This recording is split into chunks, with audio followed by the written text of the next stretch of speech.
আজ দক্ষিণ দিনাজপুরের বালুরঘাটে রয়েছেন ভোট প্রচারে অভিষেক বন্দ্যোপাধ্যায়।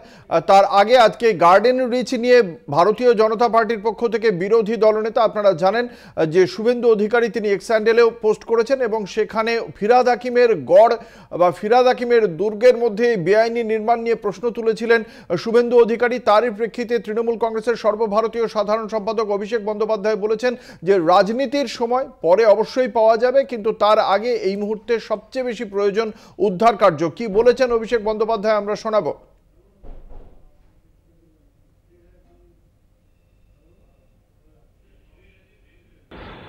যেটা আমি যতটুকু গণমাধ্যমে দেখেছি, আপনারা জানেন সকালবেলা মুখ্যমন্ত্রী পৌঁছেছে সেখানে এবং যা নির্দেশিকা দেওয়ার প্রশাসনের তরফ থেকে তিনি দিয়েছেন।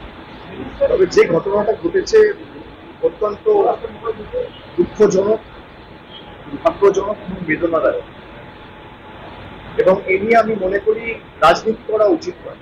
বিরোধী রাজনৈতিক দল যারা ইতিমধ্যেই অভাব অভিযোগের আঙুল তোলা শুরু করেছে, আমি তাদেরকে অনুরোধ করব যে রাজনীতিটা দুদিন পরে করলেও হবে। এখন যারা আটকে রয়েছে, বিশেষ করে উদ্ধার কার্যে দলমত, জাতি, বর্গ, বর্ণ নির্বিশেষে আমরা সকলে মিলে যদি সমাজের স্বার্থে এগিয়ে আসি এবং মানুষের পাশে এই সময়টা দাঁড়াই, তার কারণ মানুষের প্রাণের থেকে বেশি গুরুত্বপূর্ণ বা বেশি ইম্পর্টেন্ট আমাদের এই সমাজে আর কিছু নয়। আমি তাই অনুরোধ করব যে রাজনীতি 48 ঘন্টা পরেও হবে, দুদিন পরে করলেও হবে।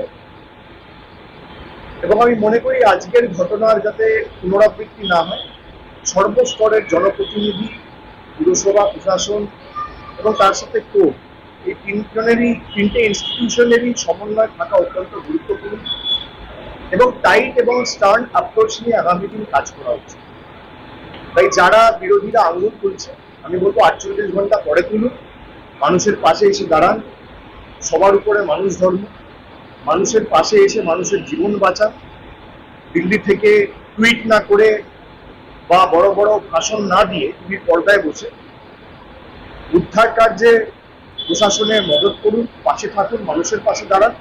তারপর মানুষের প্রাণ ফিরে এলে, মানুষ প্রাণে বাঁচলে নিশ্চয়ই আগামী দিন রাজনীতি হবে।